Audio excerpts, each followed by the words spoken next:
والآخرة إنك على كل شيء قدير.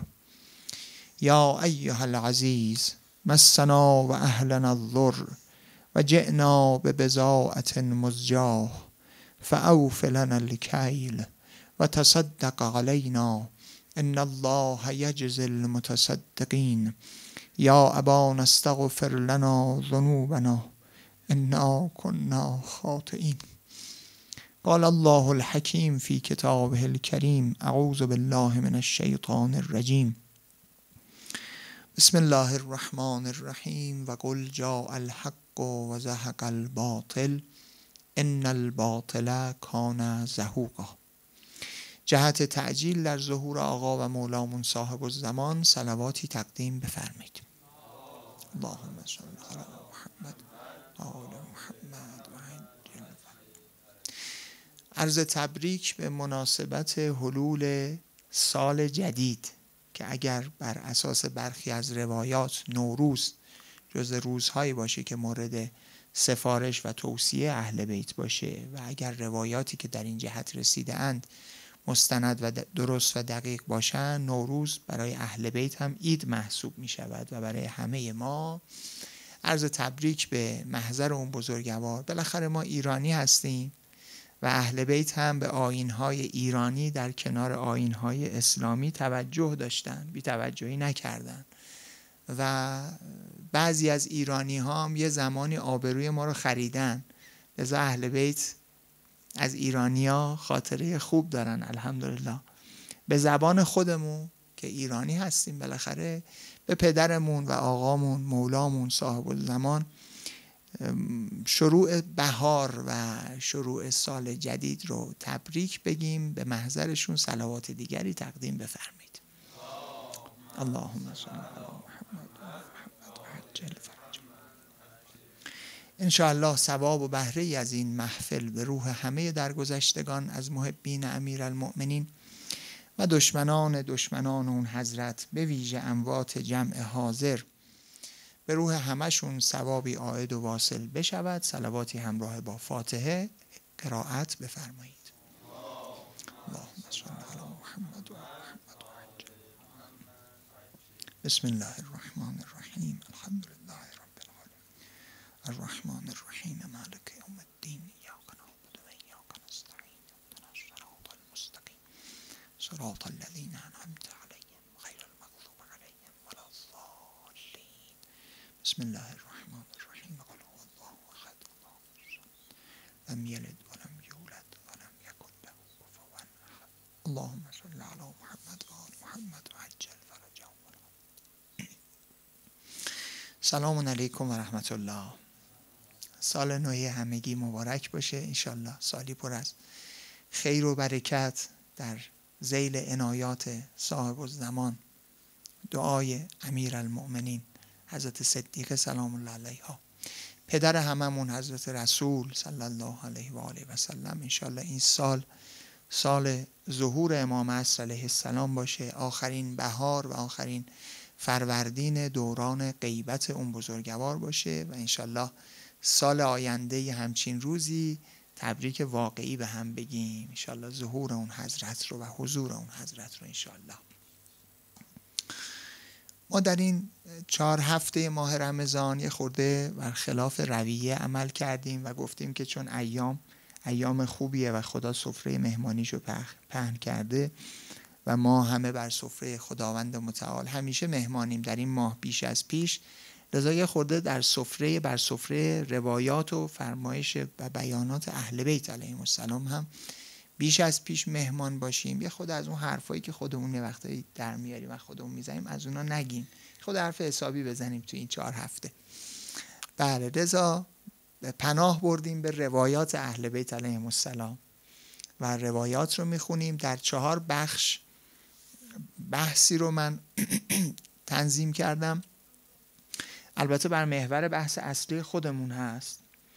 بحث اصلی ما در این ایام شاخص باورمندی و چشم انتظاریه که هرچه باور ما جدیتر و عمیقتر و درستتر باشه، چشم انتظاری ما هم جدیتر خواهد بود بعد اومدیم گفتیم توی این 4 هفته ماه مبارک رمضان بیایم باورهای خودمون رو نسبت به دوران پیش از قیام صاحب الزمان، دوران نزدیک و همزمان با قیام اون حضرت که دوران هدایت و قیام یا قیام و هدایت، چون حضرت دعوت میکنن ابتدا، قیام که میکنن، بعد دعوت میکنن و بعد هم جنگ ها و مبارزه ها و اینها هم در ادامه خواهد بود. این یک دسته دومی از روایات رو در جلسه دوم که امروز باشه با هم مرور بکنیم که البته خیلی مفصله. من گزیده هایش رو سلام علیکم همینجوری ذوقی انتخاب کردم متناسب با فضای خودمون و خدمت شما بگم. جلسه سوم روایات دوران حضور اون بزرگوار، در واقع حضور که یعنی بعد از ظهور الانم حاضر هستن، و حکومت اون بزرگوار رو با هم مرور بکنیم. و در جلسه آخر ماه مبارک هم بعضی از روایات در خصوص دوران رجعت. برای چی؟ برای اینکه این باورهامون یه خورده هم بخوره و چشم انتظاریمون بیشتر بشه به عنوان یک راهکار. یه وقتایی ما بعضی از بحث‌ها رو شنیدیم، اینها در حاله ای از ابهام، یه گرد و غباری روشو گرفته. اون جلسه مقدمه عرض کردم اون عبارت امیرالمؤمنین که لیسیروا لهم دفائن العقول، اینا فراموش شده، خاک گرفته، با بعضی از شبهه‌ها قاطی شده. روایات غلط و درست، روایات اصیل که غلط نیست، اون چه که تحریف شده، اینا باعث شده که خود اون باورهای ما هم به هر صورت یه مقداری خاک گرفته.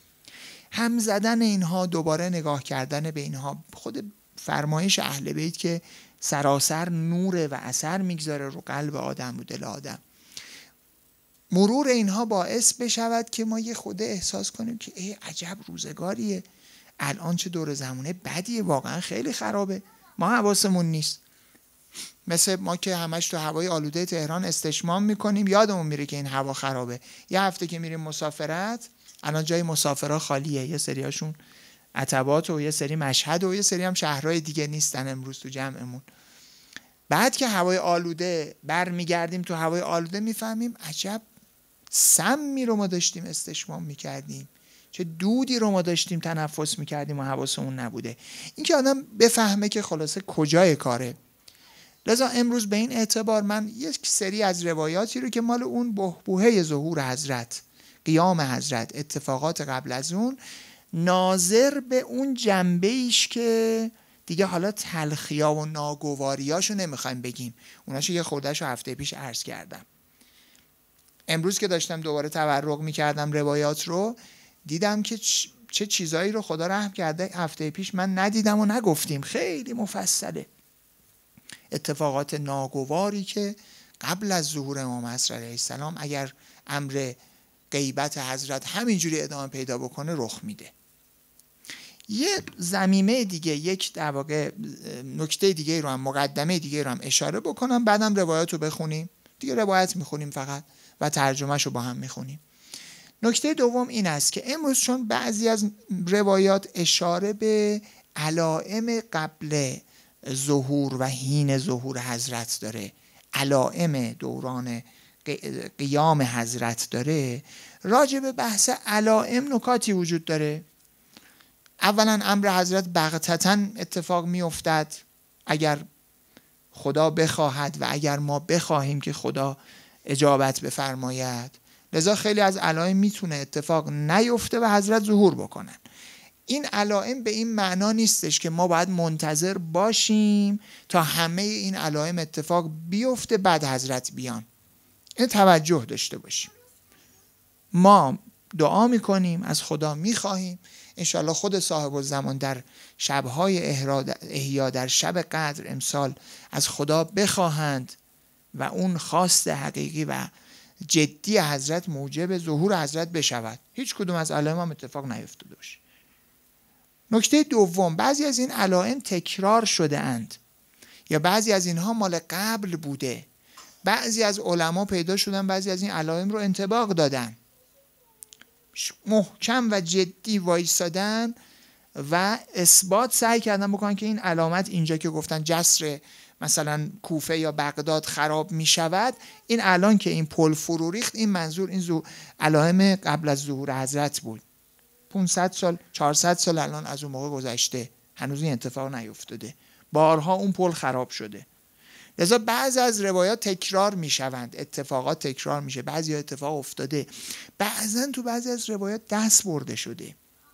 همین الان که نگاه میکردم در مورد عرض شود که سید خراسانی، تعداد زیادی از روایات او رو از فرزندان عرض کنم که اون صحابی رسول خدا میدونن که حالا روایتشو برسیم عرض میکنم.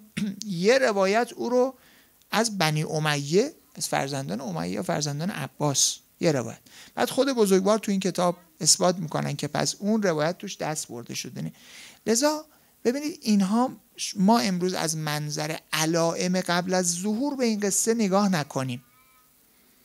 ما از این منظر نمیخوایم نگاه بکنیم، ما منتظر علائم نیستیم، ما دعا میکنیم، وظیفمون دعا و تلاشه، انشالله حضرت خدا فرجشو برسونه.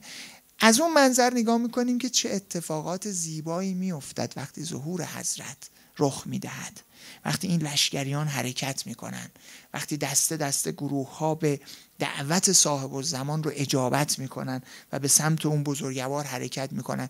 چه دوران طلایی و زیبایی است وقتی در رکاب اون بزرگوار شهید میشن افراد، میرن در پیشگاه اون حضرت میجنگن با ظلم و جور، وقتی با سفیانی در میافتن، وقتی با دجال در میافتن، وقتی با فتنه های گوناگون، وقتی یمانی پرچم بلند میکنه، توصیه میکنن که برید به سمت یمانی که اون نزدیکترین پرچم به سمت ماست، پرچم هدایته.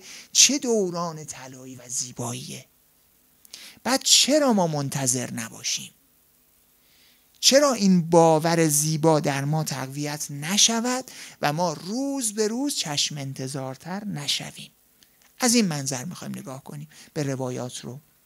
به روایات باشد که امروز این خواندن روایات و مرور اینها که اکثرش آشنا هستیم، شنیدیم، خیلی از شما بزرگواران بهتر از من میدونید، اینها در ما یک شعله امیدی رو دوباره زنده بکنه. داریم دستور داریم در روایات اهل بیت فرمودند که در آخرالزمان با هم مجالست بکنید و تذاکروا، ذکر بکنید، در مورد ما اهل بیت سخن بگویید و دلهای همدیگر رو به ما گرم بکنید، به ظهور گرم بکنید. خود حضرت صاحب الزمان در روایت اینجا اگر برسیم اشاره بکنم، خودشون میفرمایند که خلاصه شماها به دلگرمی ما، پشتگرمی ما هست و نگران نباشید از مشکلات، بالاخره شما به اون نقطه هدایت میرسید. لذا دستور داریم. یکی از دستورها اینه که آقا بشینیم با هم راجع به روزگار طلایی حضور صاحب الزمان، حضور ظاهری حضرت با هم گفتگو بکنید. از این جنس روایات تو این 3-4 هفته با هم میخوایم بخونیم. هفته پیش مقداری از اوضاع وخیم قبل از ظهور عرض کردیم که چقدر شرایط بده، تلاش کنیم از این دوره بگذریم، همت کنیم. ما یه وقتایی با رفقا صحبت میکنیم، پاییز که میشه هر سال سعید آقا یادمون میفته، بعدش دوباره یادمون میره. هوا که آلوده میشه میگیم جمع کنیم از تهران بریم همه دوره همی، بریم یه روستایی، یه جایی 40-50 تا خانواده بشیم، بریم یه جای دیگه اصلا زندگی بکنیم، یه هوای آلوده نفس نکشیم، بریم قشنگ هوای همین دلمون میخواد، این چیزایی که آدم دلش میخواد ولی تا حالا که نشده. بعد که میگذره بهار که میشه میگیم هیچ جا هوای تهران رو نداره، مخصوصا نوروز. یا آقا امسال جایی نمیریم، میگه نه آقا نوروز فقط تهران. کجا بهتر از تهران؟ دوباره خلاصه این پیونده تقویت میشه. خب حالا خانواده هم هستن، دوستان، رفقا، همین جمعای خودمون، مدرسه های خوب. اگر این آدم مدام هی بگه که آقا خراب اوضاع، خب یه کاری کن اوضاع بهتر شه. من که کاری نمیتونم. چرا نمیتونی؟ یه قدم، یه نفر برای خودت، از خودت، و این اون وقت تشعشع داره در دیگران اثر میکنه. این هفته حالا میریم جلوتر یه قدم و یه سری روایات نزدیک به ظهور حضرت و بلکه قیام حضرت اینها رو میخونیم. روایات خیلی زیاد و مفصله. و فرصت هم کوتاه، لذا من همین گزیده چیزایی رو انتخاب کردم خدمتتون میخونم دیگه. شما اون اتصالاتش هم خودتون پیدا کنین دیگه تو ذهنتون، حلقه اتصال به اصل بحث ما رو هم خودتون توش پیدا کنین. من یه روایتی رو از رسول اکرم حضرت محمد صلی الله علیه و آله و سلم اول بخونم تیمنا اسم پدرمون رو بیاریم. حضرت میفرمایند که الا ایها الناس، ای مردم، ان الله قد قطع مدت الجبارین و المنافقین و اتباعهم. به هنگام خروج حضرت مهدی علیه السلام، این راجب بانگ آسمانی هست، منادی از آسمان بانگ میزند هان ای مردمان، خداوند مهلت ستمگران، منافقان و پیروانشان را قطع کرد. نمیخوایم به اون روز برسیم، به روزگاری که منادی از آسمان صدا میزند. بعضی از روایات میفهمد که این منادی وقتی صدا میکنه مردم نمیفهمن این صدا از دوره از نزدیکه، همه این صدا رو نزدیک میشنوند. در بعضی از روایات اینه که منادی از سمت خورشید یعنی از آسمان از صدا میزند و همه این صدا رو میشنوند، مؤمن و منافق. و یه عده‌ای از منافقین ایمان میارن با دیدن این معجزه الهی. بعد شب هنگام شیطان میبینه که مثل این که سرش خیلی بی کلا مونده، او هم ندای میدهد و یه عده از اونایی که ایمان آورده بودن رو دوباره به شک میندازه، که داریم در آزمونهای نزدیک به ظهور این نوع اتفاقات چندین بار میفته. یعنی هر چقدر که تا الان ریخته این تتمه‌ای که مونده، اینا هم یه عالمشون تو اون امتحانا باز دوباره رفوزه میشن تا یه اقلیتی میمونن. بعد حضرت میفرماید، رسول خدا میفرمایند که منادی این گونه میگوید و ویلکم خیر امت محمد فالحقوه به مکه. خلاصه وای بر شما، این به معنی خلاصه حواستون رو جمع بکنید، ای امت رسول خدا به پیشوای سرپرستی شما به مکه، در مکه به او بپیوندید، فانه المهدی، که او مهدی علیه السلام است. این یه روایت که البته من پاک کرده بودم چون روایت جامع و مفصلی بود، ولی گفتم اولین روایت رو احترام کنیم و از رسول خدا روایت رو بخوانیم. روایت دیگری از امیرالمؤمنین، اذا نادا مناد من السماء، زمانی که یک منادی از آسمان صدا میزند، ان الحق فی آل محمد، اللهم صل علی محمد و آل محمد و عجل، به درستی که حق در آل پیغمبر است، فعند ذالک یظهر المهدی علی افواه الناس، در این زمان بعد از اینکه این منادی صدا می کند حضرت مهدی علیه السلام خلاصه ظاهر می شود بر سر زبانهای مردم، همه از حضرت مهدی علیه السلام صحبت می کنند. و یشربون حبه، حب او به مردمان چشانده می شود، مزه محبت صاحب الزمان همچین میاد زیر زبون آدما، همه مشتاق اون بزرگوار. ولا یکون لهم ذکر غیره، دیگه کسی جز راجع به حضرت مهدی علیه السلام چی نمیگه. چقدر قصه میخوریم الان میبینیم این همه تو دعاها میخونیم، تو دعاهای ماه رمضان ما وقتای دیگه که خلاصه ذکر صاحب الزمان هم فراموش شده، آقا غریبه، آقا تریده، تنهاست، ترک شده، کسی یادش نمیکنه. در بعضی از تعابیر حضرت فرمایش هایی دارن آدم خجال شرم میکنه آدم بگه، که به اندازه یک خروس اگر مرغشون گم بشه، اگه خروسشون گم بشه، به اندازه یه لیوان آب، این روزگار ماست.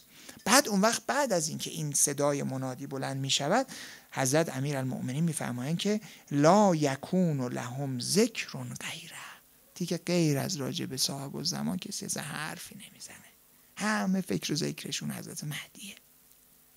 این روایت دیگر، ثم لا یستقیم امر الناس علی شیء، آنگاه امور مردم هرگز اصلاح نمی شود، بر یک امر استوار نمیشن، همه متفرقن، پراکندن. ولا یکون لهم جماعتون، بر هیچ امری نمیتونن اجتماع بکنن، هر کی میگه حرف من حسابه، حرف من درسته، من درست میگم، من درست فهمیدم، نه تو مسلمانان، نه تو غیر مسلمانان، بلکه تو شیعیان، نه تو شیعیان عموم شیعیان، بلکه در خواص شیعه. 5 تا از ما یه جا بشینیم راجع به امر صاحب الزمان ممکنه وقتای حرفامون یکی نشه با هم. من میگم من درست فهمیدم، اون میگه من درست فهمیدم. نه معارف اهل بیت رو من بهتر میدانم، نه موضوع مهدویت رو من بهتر میدانم، نه امروز باید اینجوری کار کرد، نه باید اونجوری کار کرد. هیچ مردم سردرگمن. امروز چی کار کنیم؟ کار درست چیه؟ کدوم مسیر رو بریم؟ هیچ جماعتی و جمعی راجع به این قصه وجود ندارد. حتی ینادی مناد من السماء علیکم به فلان. خلاصه بر شما باد اینکه فلانی رو تبعیت بکنید، که اینجا اشاره داره که نام صاحب الزمان رو اینجا میارن. باز روایت دیگر، ینزل جبرائیل یومئذ علی صخرة بیت المقدس. حضرت جبرائیل علیه السلام در اون روز بر صخره بیت المقدس، که ما اشتباه میگیم بیت المقدس، درستش بیت المقدس هست، که در آنجا صخره است که یکی از دوستان ما که پدر خانم ایشون به رحمت خدا رفتن، که از علما بودن، قبل از انقلاب رفته بودن اونجا، میگفتن اون صخره هنوز وجود داره. رفته بودن در اسرائیل، همون بیت المقدس دیگه، تو مسجد الاقصی، که اون قبة الصخره کنار مسجد الاقصی هستش. زیر اون قبة الصخره که اونجا رو پوشوندن و اجازه نمیدن اشکن بره، ایشون میگفتن اون صخره هنوز وجود دارد. یکی از معجزات الهی است که این با یه فاصله از زمین روی هوا ایستاده. دوستان میشناسن بزرگوار رو مگه اسم ببرم؟ ایشون میگه من خودم دیدم، من با یه واسطه عرض میکنم این رو. و اون بزرگوار آدمی نبود که دروغ بگه، میگه این معجزه اونجا همچنان هست. حالا این علا ما نقل اینجا دارد که حضرت جبرئیل علیه السلام اون روز بر این صخره فرود می آیند. فیسیح فی اهل دنیا، سیحه میزنن بین مردم. و قل جاء الحق و زهق الباطل ان الباطل کان زهوقا. آیه‌ای که ابتدای عرضم خدمتون تلاوت کردم، که خلاصه بگو که جاء الحق و زهق الباطل، حق آمد و باطل از بین رفت، که باطل از بین رفتنی است. ان الباطل کان زهوقا، ماندگار نخواهد شد. فکرشو بکنید رفقا، باشیم اون روزو ببینیم. آخه نباید دست و پا بزنیم برای اینکه تا زنده ایم اون روزو ببینیم.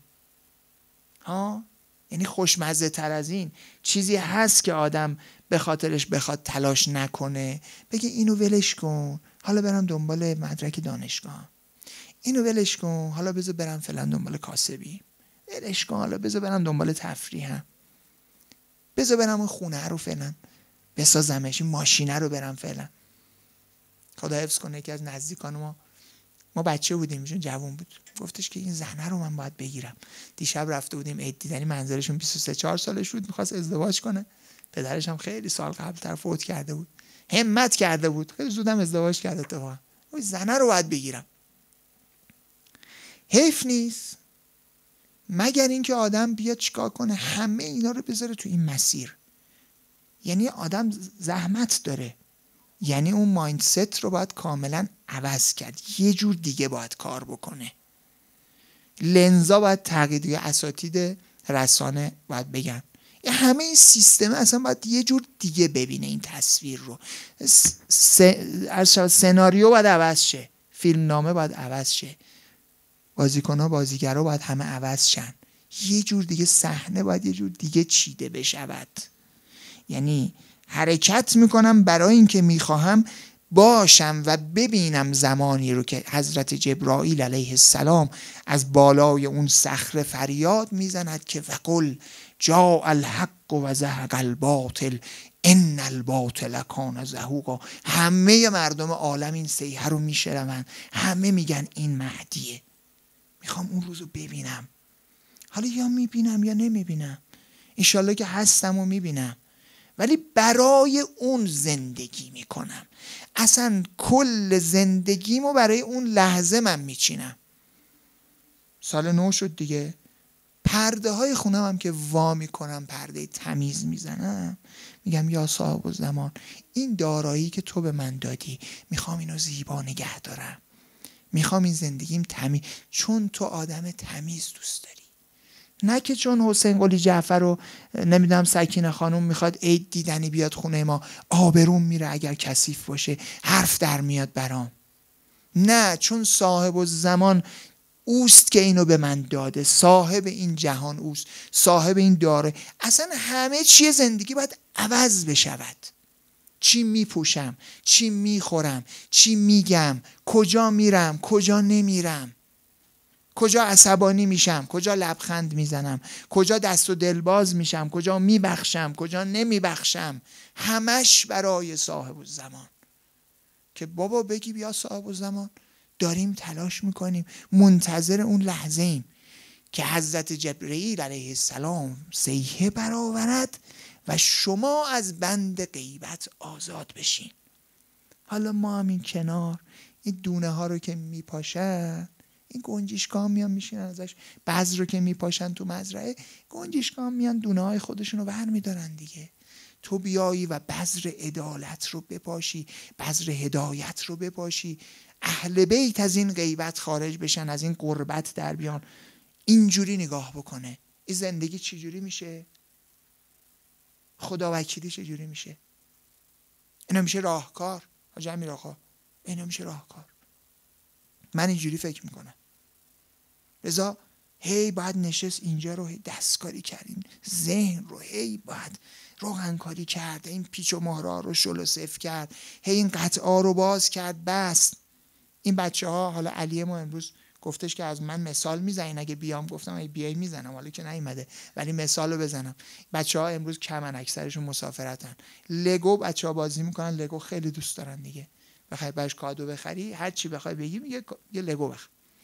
یه شکل میخواد بسازه، یه خونه میخواد بسازه، یه ماشین میخواد، 20 بار این قطعا رو باز میکنه میبنده باز، تا بالاخره این ماشینه میشه اونی که شده. نیست الان اینجا اگه بود کیف میکرد. ما دیشب، خب امسال مدل عید دیدنی ها عوض شده، دیشب دیر وقت برگشتیم منزل، 2-3 جا عید دیدنی رفتیم، نایب الزیاره شما هم هست عبدالعظیم بودیم، ساعت حدود 1:30-2 بود رسیم خونه. خب این بچه هم ساعت 9 صبح پا شده بود و دیگه نخوابیده بود. روزه هم میگیره، یه ظهر یه کوچیکی میخوره، باز روزه میگیره. ما از حضرت عبدالعظیم براش لگو خریدیم، گفتیم عیدی چی میخوای؟ اومد تا ساعت من و مادرش دیگه بیهوش شدیم، یه سری کارا کردیم، رفتیم یه ساعتی بخوابیم تا سحری باز پاشیم. این نشسته بود، گفت تو شما بریم بخوابین دیگه، من نباشین. تا 3 صبح نشسته بود، اینو ساخته بود. ببین انقدر اینو باز و بسته کرده بود تا مطابق نقشه اونو ساخت، گذاشت روی اوپن، رفته و خوابیده بود که ما سحر پا میشیم اینو ببینیم. اینجوری باید نگاه بکنیم به داستان ظهور صاحب الزمان. هی هم باید به هم بگیم، یعنی این حرفا نباید خسته بشیم. آقا کجا یه جای زندگیت هنوز ایراد داره، به یه جای زندگی توجه نداری، خوب مسجد میری، خوب نماز میخونی، اما موسیقی رو مراقب نیستی. موسیقی رو مراقبی، مال حلال رو خوب مراقبی، اما حواست به صله رحم نیست. همه اینا رو خوب مراقبی، فقرا رو نمیپایی. همه چی درسته، شکرگزاری ضعیفه، نماز اینجوری باید با خودمون کشتی بگیریم. هی این لگو رو خراب کنیم دوباره بسازیم، هی این ساختار رو بریزیم زمین از اول بچینیم تا بالاخره بشود اون چیزی که اینجا جز به صاحب الزمان فکر نکنه. این میشود دستورالعمل زندگی منتظر که کیلومترها باش من گوینده که فاصله دارم. خوش به حال شما اگر که انشالله نزدیک ترید، من که خیلی فاصله دارم. وقتی یکی از چیزایی که ما رو کوک میکنه، تشویق میکنه، همینه که آقا نمیخوای ببینی اون روز رو که از جبرئیل این گونه. این یه روایت دیگر از امام زین العابدین علیه السلام، یه صلواتی به روحشون هدیه کنید.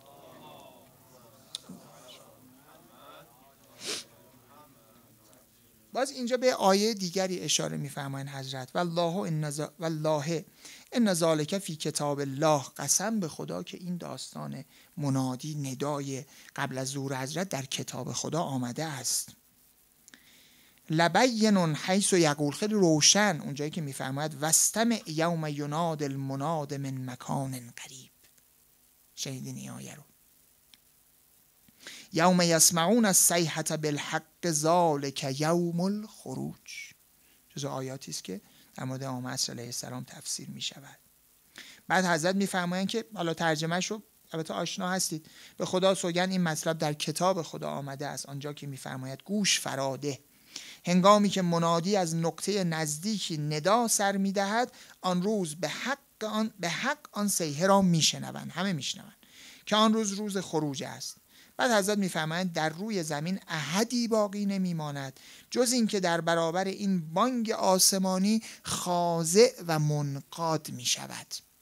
همه کم میارن، همه گردن و خم میشه، همه خب اوضاع هم خراب، روزگار پر از ظلم و بدی و تلخی، یه همچین چیزی که معجزه است دیگه، همه سراخم میشود، همه کوتاه میان. آنان که ایمان آوردند خداوند آنها را روی ایمان راسخ و عقیده حق ثابت و پابرجا نگه می‌دارد و این بانگ نخستین است. ولی کسانی که در دلهایشان بیماری هست در بانگ دوم که عرض کردم دچار شک و تردید می‌شوند. روایت دیگر اسم خاص حضرت میاد، بلند شیم رو به قبله احترام بکنیم. اینجا باز امام صادق علیه السلام میفرمایند ینادی منادن به اسم القائم و صیحة فی هذه الآیه صیحة من السماء و ذلک یوم الخروج، یوم خروج حضرت. یسمعون صوتا لا من ذی ولا ذی هو، همون که عرض کردم این صدایی میشنون نمیفهمن از کجاست. لکنهم یسمعون صوتا ما قاله انس ولا جان، ولی صدایی است که نه صدای انس است، انسانه، و نه صدای جنه، صدای خاصی متفاوت. بای او فلانن به اسمه، فلانی رو باش که اینجا اسمش رو میارن باش بیعت بکنین، که باز تأکید میکنن که مشخص نیست که صدا از کجاست، فقط صدایی میگوید که و خوش به حال اون کسانی که در اون روزگار باورمند به صاحب الزمانن، هنوز متوجهن، هنوز به اون حضرت فکر میکنن، هنوز دنبال اون بزرگوار هستن، آماده‌اند دیگه. در بعضی از روایات داره که یاران حضرت، دوستان واقعی حضرت، او رو میشناسن جوری که انگار بچه‌هاشون رو میشناسن. البته این راجع به یهود هم اومده، اما کامل حضرت رو میشناسند. روایات داره که حضرت رو میشناسند، یاران او، اصحاب او، دوستان او، و اگر هم نشناسند انقدر این نشانه ها علنی و واضح میشود که دیگه شناخت ایجاد میشود. ولی خوش به حال اون کسی که به فرموده حضرت عیسی علیه السلام آگاه باشه، خوش به حال اون بنده‌ای که بیدار باشه، وقتی آقاش و مولاش میاد در خواب نباشه. تعبیر حضرت عیسی علیه السلام، خواب که منظور خواب اینقدری که من میفهمم حالا خواب نصف شب که نیست، که خواب نباشه، حواسش جمع باشه. آقاش که میاد تازه پا نشه بخواد چشاشو بماله بفهمه ببینه ساعت چنده، نه، بدون اوضاع دنیا رو حواسش جمع باشه، آگاه باشه. روایات خیلی زیاده و من فرصتم خیلی کوتاه، از این بخش از روایات با اجازه شما عبور بکنم.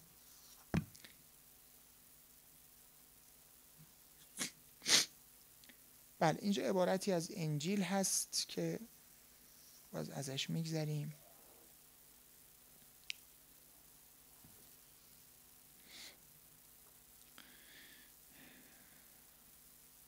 یه روایتی مال هفته قبل بود، من حیفم اومد نخونم، امروز دوباره علامت گذاشتم.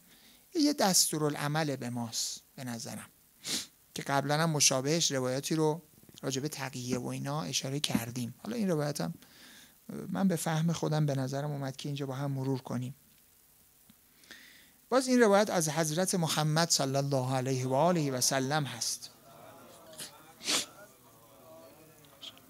حضرت میفرمایند انها ستکون فتن القاعد فیها خیر من القائم، فتنه هایی خواهد آمد که در این فتنه ها کسی که نشسته باشه بهتر از کسی که بلند شده باشه، وایساده باشه. آدم نشست تو اون فتنه ها، آدم نشسته باشه بهتر از اینه که سر پا باشه. و القائم فیها خیر من الماشی، اگر آدم یه جا وایساده باشه بهتر از اینه که راه بره. دقت کنین تعابیر رو. والماشی فیها خیر من الساعی، باز اونی که راه میره بهتر از اونی که داره میدوه، هی عجله داره میدوه. من تشرف لها تستشرفه، هر کس که خود را در معرض آن فتنه قرار دهد در کام فتنه فرو رود. فمن وجد فیها ملجأ او معاذا فلیعذبه، هر کس پناهگاهی پیدا کند به آنجا پناه ببرد در این فتنه ها.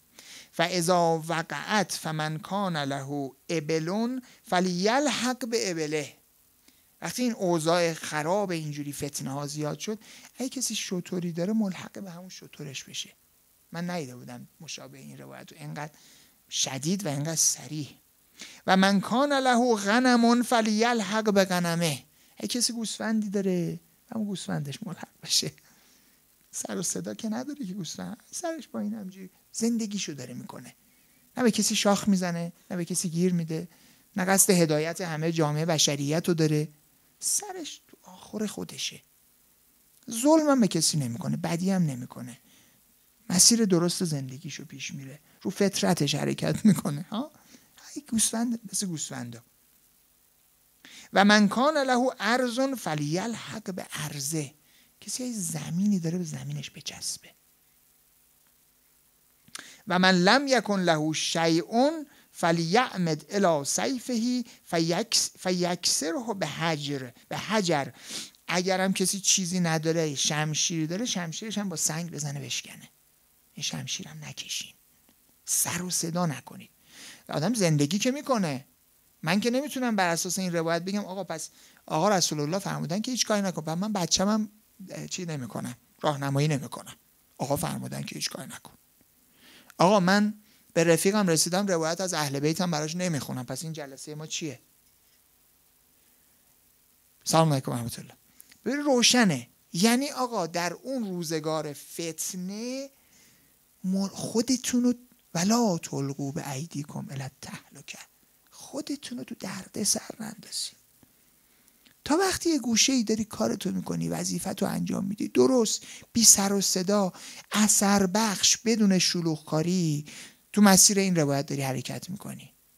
تا شروع کردی آقا من میخوام کل مردم تهران رو به راه راست هدایت بکنم، من میخوام چیکار کنم، من میخوام چیکار بکنم، دم از من اصل مطلب خلاص دست منه، این خطرناک میشه، گرفتاری میشه.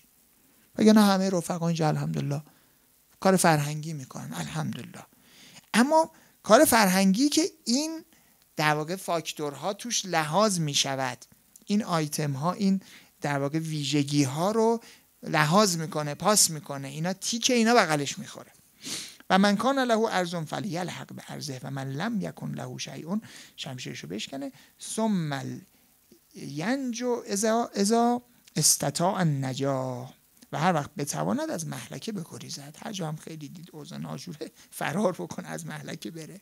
خلاصه این مربوط به دوره روایت مال هفته قبلمون میشه که اوضاع اینجوریه. لذا من یه وقتایی به رفقا میگم که آقا این فیلمامون هم خیلی نیازی نیستش، حالا همین خودمون رو بتونیم با رفقای خودمون بتونیم بشینیم با هم دیگه گپ بزنیم، همین، و هم دیگه تذکر بدیم، حواس خودمون رو جمع بکنیم. همین سر و صدا نباید بکنیم، سر و صدا نه، سر و صدایی نداریم آخه، نمیتونیم صدا بکنیم، چی داریم آخه؟ خودم رو تونستم تو مسیر صاحب الزمان قرار بدم که حالا بخوام سر و صدا بکنم دست دیگرانم بگیرم.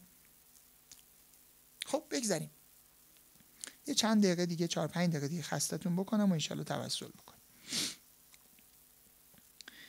در روایت دیگر اینجا اشاره به عرض شود که داستان یمانی داره. این بله باز روایت میفرماید که خروج السفیانی ولی یمانی ولی خراسانی، این ستا سفیانی و یمانی و خراسانی فی سنة واحده، همزمان، اینا خروجشون همزمان است و بلکه در ماه و روز یکسان. و نظام که نظام الخرز ینبع بعضه بعضا فیکون البعث فی کل وجه. خروج اینها چون دانه های گردنبند به دنبال همدیگه خواهد بود، هر سو که بنگری ترس و وحشت و اضطراب خواهد بود. ویل لمن ناواهم وای به حال کسی که خلاصه بخواد با اینا در بیفته. لیس فی الرایات اهدا من رایت الیمانی. در بین این سه تا پرچم یمانی است که در مسیر هدایت حرکت میکنه. هی رایتون هدن لانه یدعو الی صاحبکم.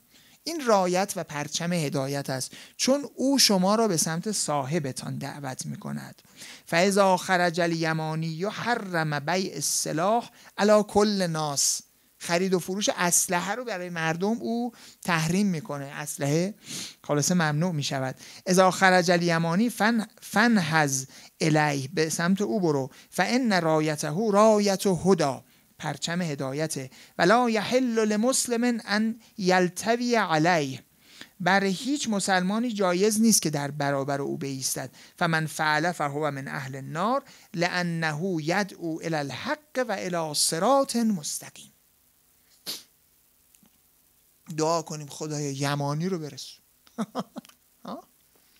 آرزو کنیم برسد روزگاری که، چون او مقدمه جز مقدمات ظهوره.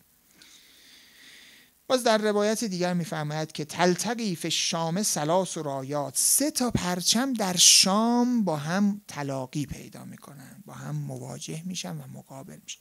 مؤلف کتاب که البته نقدهایی هم به شیوه ایشون وارده و تو خودش هم توجه داشته به این موضوع، یه جاهایی این شرایط رو به وضعیت امروز هم نزدیک میکنه، سعی میکنه انطباق بده.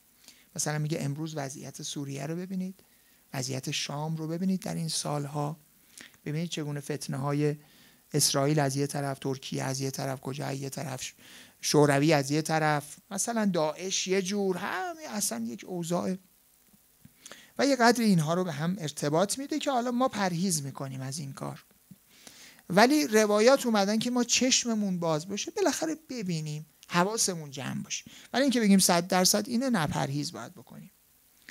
بعد حضرت میفهمن که خلاصه پرچم سفیانی، پرچم یمانی و پرچم خراسانی که از همه خالصتر پرچم یمانی است که به سوی حق دعوت میکنه. این هم راجع به یمانی یکی دو تا روایت فقط خوندم. راجع به سید خراسانی، تنزل الرایات السود التي تخرج من خراسان الی الکوفه، پرچم های سیاهی که از سمت خراسان به سمت کوفه می رود و فرود می آید. فاذا ظهر المهدی بعثت الیه بالبیعه، وقتی حضرت مهدی علیه السلام ظهور می کنن این پرچم ها رو تحویل صاحب الزمان میدن، پرچم رو به دست حضرت میدن. لذا در بعضی از روایات راجع به سید خراسانی اینجوری داریم که خراسان، حالا در اون زمان خراسان شرق، شمال ایران، افغانستان، اینا همه این منطقه بزرگ اسمش خراسان بوده. همین الان بعضیا دوست دارن افغانستان رو اسمش رو خراسان بگذارن. تو این دعواهای داخلی که دارن بعضی از اقوامشون فکر میکنم هزاره ها و اینها مثلا دوست دارن که اونجا رو اسمش رو خراسان بذارن کشور رو، و بعضی هم خب خراسان ما هم جزو همون اون بوده، حالا دیگه ما نمیدونیم که از کجاست. تخرج رایات من المشرق یقودها رجل من تمیم، مردی از تمیم، یقال له شعیب بن صالح، به او شعیب بن صالح گفته می شود. حالا کجا الان وقتی ظهور کنه او بیاد، یا اسم او در آسمان یا در زمینه، در روایات داریم که ما اسمایی قرینه بر اسم دنیویمون، اسامی دیگری هم داریم، به چه اسمیشه، هرچند این اسما هنوز هم در اونجاها مرسومه. فیستنقذ ما فی ایدیهم من سبی اهل الکوفه و یقتلهم، خلاصه میرن به کوفه و با اونا میجنگن و کوفیا رو شکست میدن. نفس زکیه. من اینجا راجع به ایرانیام یک دو تا روایت دیدم، اینم بخونم بعد دیگه برم روایت آخر رو بخونم و دیگه خیلی خستتون نکنم. در داستان همین عرض شود که خراسانی یک روایت داریم اینجا از، ببینم کدوم یکی از حضرات معصومینه، بله از رسول خداست، ظاهرا از رسول خدا حضرت محمد صلی الله علیه و آله و سلم.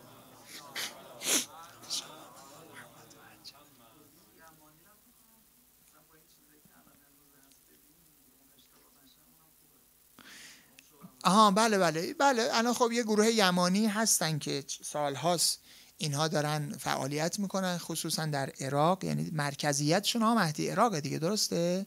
سوریه است، عراق، اینا فعالیت بله آره بله همه جا، تو مرکزیتشون اونجاست.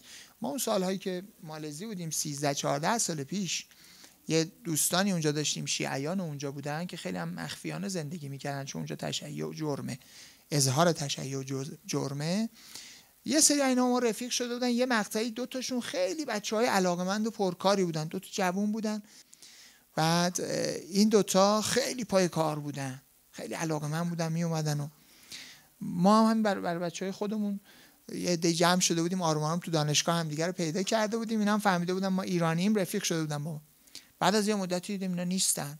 دوستان ما پرسجو پیگیری، اونی که رابط بود انگلیسیش بهتر بود با اینا رفیق تر بود، گفت گرفتار تیم یمانی شدن اون سال، که یک فردی است یا یک گروهی هن یا یک فرد خیالی که یه گروهی دارن این جبهه رو خلاصه ایجاد کردن به اسم احمد الحسن، که ادعا میکنه که من همون یمانیه توی روایت هستم، و اوایل دعوت به امام عصر میکرد، بعد آرام آرام دعوت به خودش کرد. بعد مثل خیلی از فرقه‌های انحرافی دیگه که تو تاریخ اومده همینطور شده، اول گفته من باب امام زمانم، بعد گفته خود امام زمانم، بعد گفته پیغمبرم، همینجوری اومده، بعد گفته خود خدام، بعدم یه چک زدن مثلا تو گوشش، یه دار زدنش.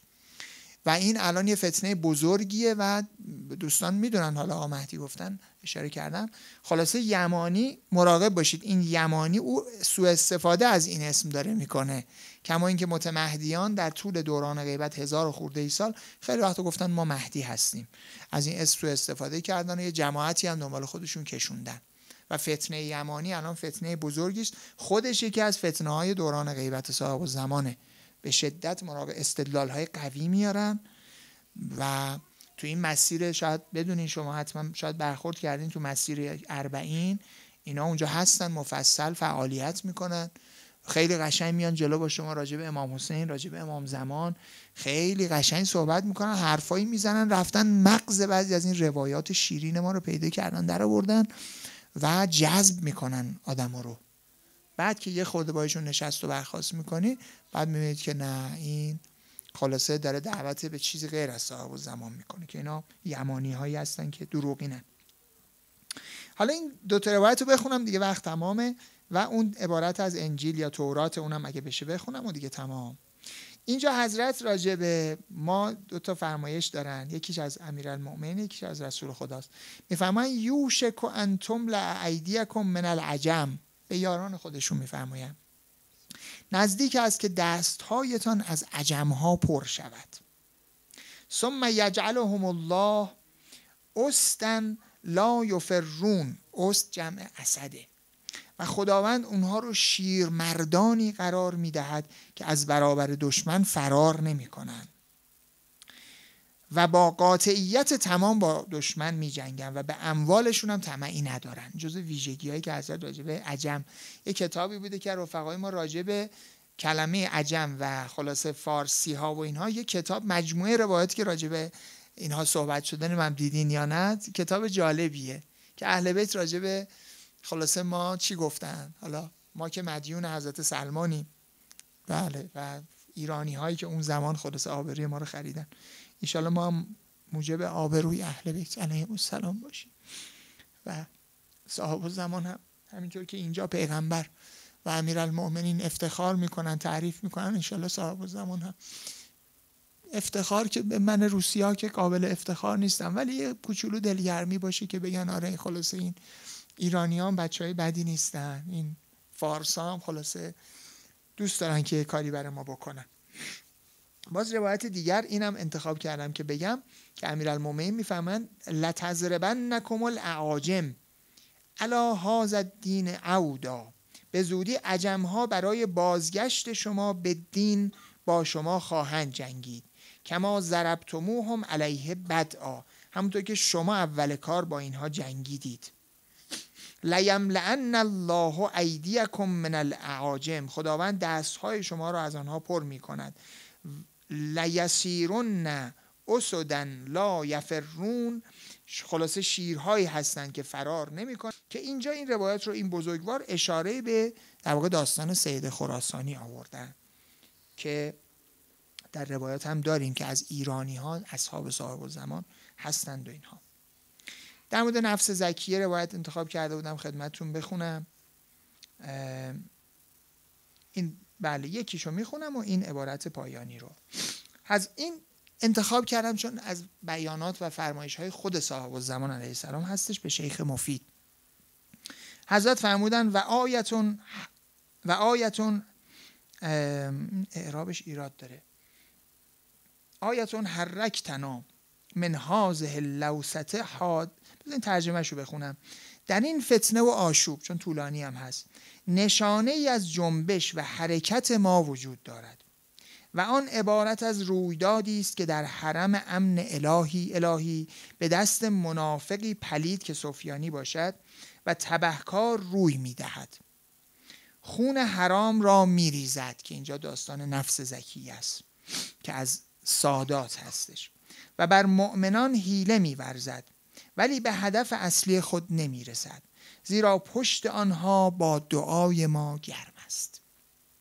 این عباراتی که اول کار عرض کردم صاحب الزمان می‌فرمایند پشت آنها با دعای ما گرم است، ما هواشونو داریم،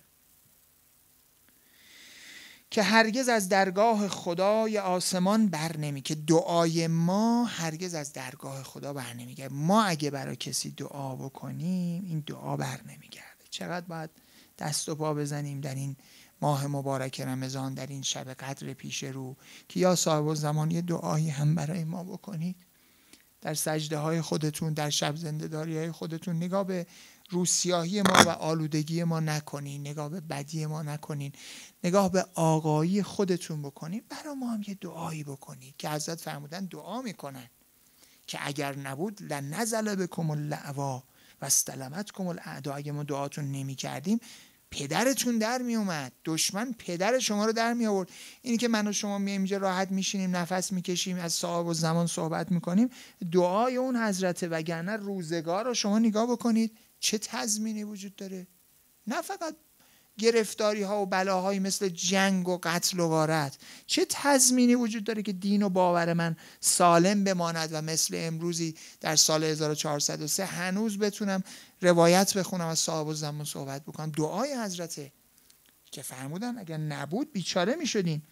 لأننا من وراء حفظهم بالدعا، خلاصه ما زیرا پشت آنها با دعای ما گرم است.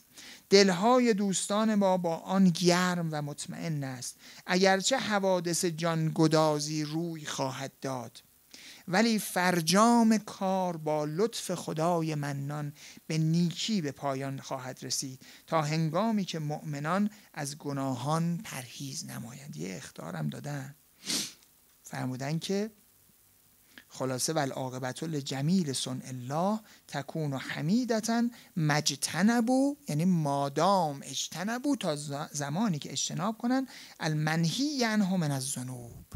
خلاصه خیلی دور و بر گناه و خطا نچرخن، اهل توبه باشن، اهل احتیاط باشن. و آخرین روایات هم که خدمتتون بخونم، دو تا روایت کوتاهه که حضرت اینجا اسم خاص حضرت رو میارم باز قیام بکنیم. فرمایش امام صادق علیه السلام هست که میفرمایند القائم صلی الله علیک یا مولای یا صاحب الزمان، که دیگه اینجا آخرین خلاصه لحظاته که یقتل الدجال، حضرت دجال رو میکشن، که آخرین فتنه های قبل از ظهور حضرت داستان دجال است. و یسلبه علی کناست کوفه، و او رو در کناسه کوفه به دار میزنن دجال رو. یه روایت دیگر که این روایت آخر از اون روایتی که مزه میده که اول کار اشاره کردم. باز حضرت میفرمایند، امام صادق علیه السلام میفرماید یوم نیروز، نیروز همین نوروز خودمونه. امام صادق علیه السلام میفرماید یوم نیروز هو الیوم الذی یظهر فیه، روزی است که ظاهر می شود در آن مهدی ما، که اسم خاص حضرت رو فرمودن، مهدی اهل بیت در این روز ظاهر می شود. و ولات الامر، و خلاصه اولیاء امر، واپسین ولی امر، خلاصه در این روز و یظفره الله تعالی به دجال، خداوند او رو ظفر میبخشد و پیروزی میبخشد بر دجال. فیسلبه علی کناسة الکوفه، دجال رو در کناسه کوفه حضرت به دار میکشن. راجع به نوروز روایاتی داریم. این روایت رو من امروز دیدم که روزی است که حضرت خلاصه دجال رو شکست میدن و به دار میآویزن که فتنه عجیبی است، فتنه دجال. خب انشالله خداوند متعال لطف کند و به برکت دعای صاحب الزمان و دعای محبین اون حضرت از بقیه دوران غیبت اون بزرگوار درگذرد و این نوروز را آخرین نوروز دوران غیبت اون بزرگوار قرار بدهد. چشمان ما رو به جمال نورانی اون حضرت روشن و منور بگرداند. ما و خانواده ما و فرزندان و نزدیکان ما رو همه رو از محبین، دوستداران، نوکران و خدمتگزاران آستان صاحب الزمان قرار بدهد به برکت صلوات بر محمد و آل محمد.